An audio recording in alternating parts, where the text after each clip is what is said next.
Ilang MC taxi riders naman mga kabrigada, abay umaasang magiging legal na ang kanilang hanap buhay. Brigada Ann Cortez, ibrigada mo! Brigada Live Report.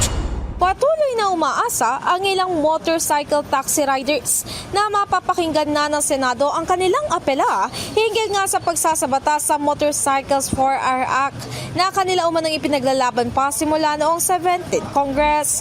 Ayon kay MC Taxi Community Chairman Romeo Maglunsod, inaasahan nilang gagawin ng legal ang kanilang hanap buhay dahil ngayon ay nakakaranas sila na malamang polisiya para sa insurance nila mula sa application company.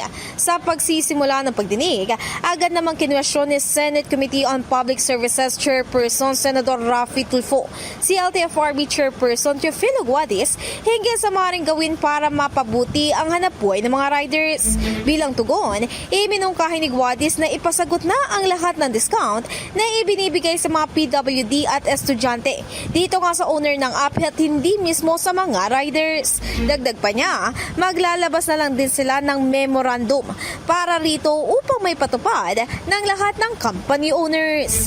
In the heart of changing lives, ito si Brigada Ann Cortez ng 105.1 Brigada News sa FM Manila, The Music News Authority. Brigada Balita Nation. Ang bahaging ito ay hatid sa atin ng Power Cell Soya Coffee. Masarap araw-arawin.